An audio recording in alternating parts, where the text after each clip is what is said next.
Today we're taking a look at the top 10 Dragon Ball Z games according to Watch Mojo. Let's go! This should be interesting. They're pretty notorious. Okay, wait, Extreme Butoden, the GT transformation game that's like Legacy of Goku. Their takes are usually pretty bad. So is this really gonna be their number 10? I'm actually, what? Okay, bro, I was about to be, wait a minute. Okay, Extreme Butoden, is that gonna be the number 10? It's a really good game. It's an Arc Sys game. So, although Goku's face there was, oh, okay, wait, is this list not gonna be bad? Burst Limit? Wait, dude, Burst Limit.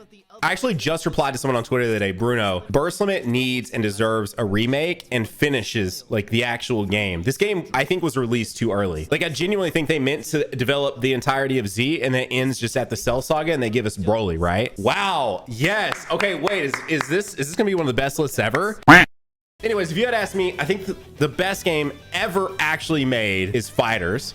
I think Dokkan should be on this list in my opinion, especially since they made this in 2018. And I think Xenoverse 2 and Budokai Tenkaichi 3 should be way up there. Wait, this is on their list? I mean, this game was okay. Of all the games, this is one in their top 10. Let me know down below. What are your thoughts on them putting this on? What? The only games that haven't been released yet as of making this video were Kakarot and the Super Dragon Ball Heroes game. That's literally it. Kakarot would be on my top 10 list. I really liked Kakarot. Probably not top 3. Again, I do really truly believe Fighters is the best made Dragon Ball game of all time. The aesthetic, the tight like controls, everything about that game is just great. It's pretty much the dream Dragon Ball game, I feel like. Anyways, I would love a Xenoverse game that is Fighters aesthetic. Please, dude. Please. Fusions! Yo, I'm playing Fusions right now. What? Hey, dude, Fusions is so good. I've said this in so many videos. Give us a port on the Switch, please. I don't understand. Look how cool it, dude. The gameplay was so unique. It was so dope getting to fuse all these different characters. I've never actually beat it, I won't lie. Look at that. It's so insane. It is like insane in a good way though. Hang on, dude. So far they've only had one miss for me personally. Fusions being on this list is actually really god tier. Okay, where do we go from here? Number 7, Dragon Ball Advanced Adventure. What?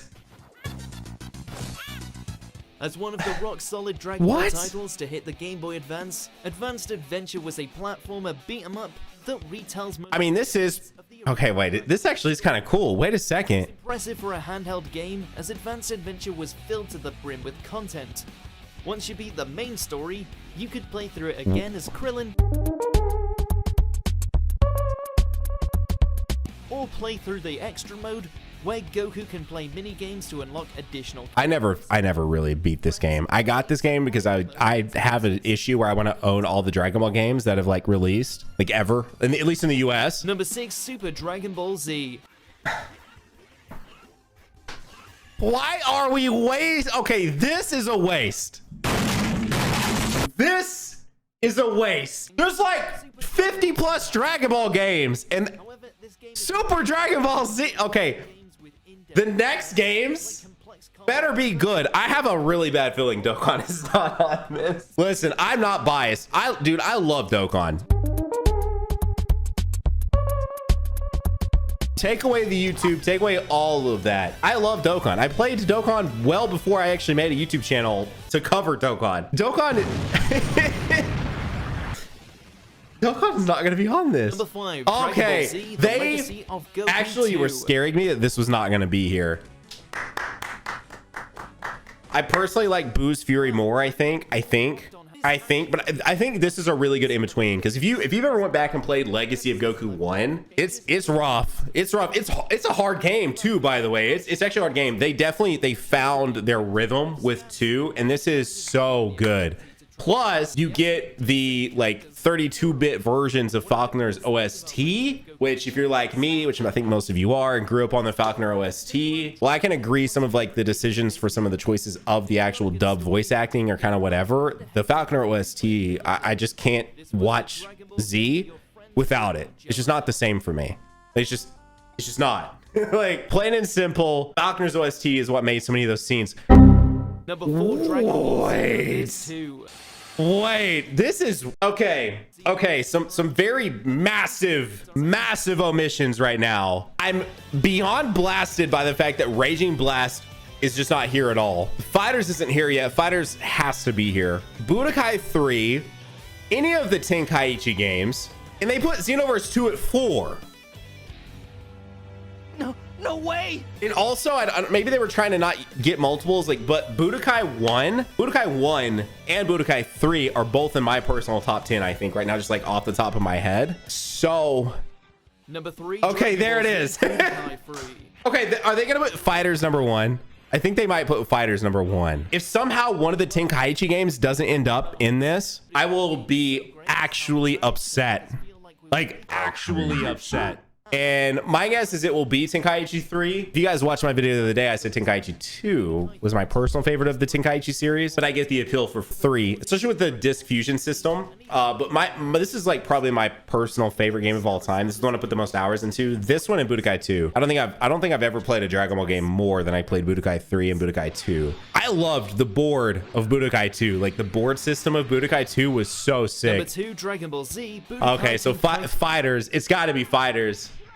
It's got to be Fighters. Let me know, where would you put Fighters? Would you put Tenkaichi 3 above Fighters or Fighters number 1? And if some no, Fighters was the thumbnail, so Fighters has to be the number 1 game, unless they clickbaited. This is YouTube, so like, oh dude, look at this, man.